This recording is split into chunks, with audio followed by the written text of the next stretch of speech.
Second concept of value-based purchasing, and we attach the capitation system to outcome and performance measures.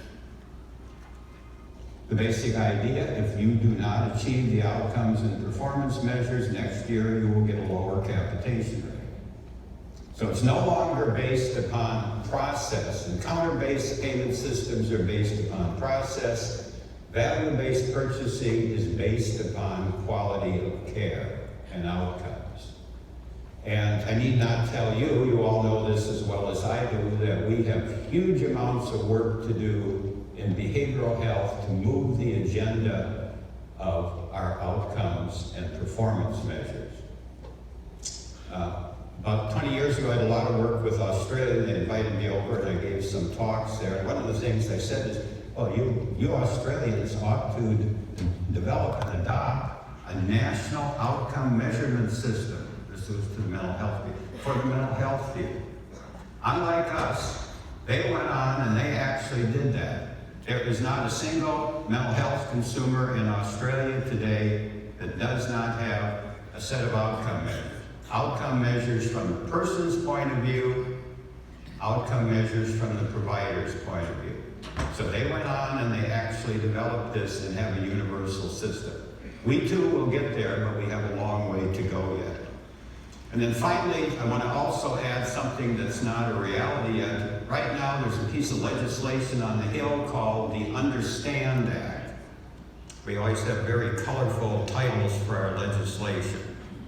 The Understand Act, and the purpose of the Understand Act is to provide some resources through the federal government for, I'm going to say, various types of research in communities to better understand the effects of the social and physical determinants of health in communities. And I think that's very important, and I'll come back and talk about this in a few minutes as well. I think it's only in the last 5 to 10 years that we've come to realize in behavioral health the absolute critical nature of communities for people's well-being, and the role of communities and community factors in engendering trauma in people, and then the effects of trauma in terms of behavioral health and health problems.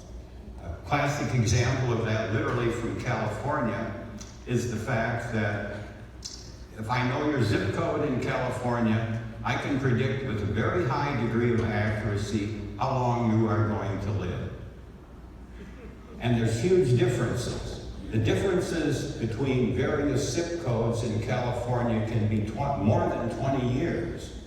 So in one zip code, you'll live into your middle 80s, and in another zip code, you'll live into your middle 60s. What is going on there? That has nothing to do with genetics. That has nothing to do, per se, with the health system.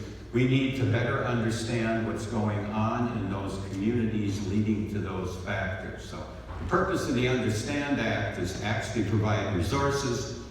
I suspect those resources will be provided through the Centers for Disease Control, and the Centers for Disease Control then will make grants to engage in that work, and perhaps there would be interest in LA County in actually undertaking some of that work.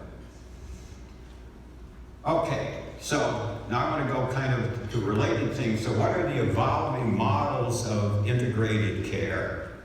And obviously they become more complex here. So we start with a simple idea, you and the concept of disease. So how do I analyze the concept of disease relative to you?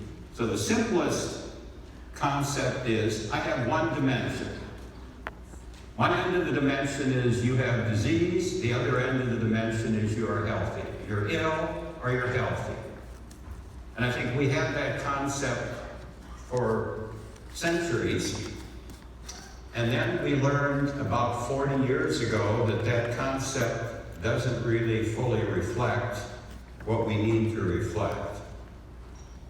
So then we introduce another concept relative to the concept of well-being. Once we introduce the concept of well-being, things change. And why do we introduce the concept of well-being? We introduce the concept of well-being in the preamble to the Constitution of the World Health Organization, health is a complete state of physical, mental, and social well-being, and not merely the absence of disease. So the single dimension idea, no longer true here. Two-dimension idea, which would look something like this. So one dimension is the dimension of disease, the other dimension is the dimension of well-being. And SAMHSA has actually gone on and taken those three dimensions of well-being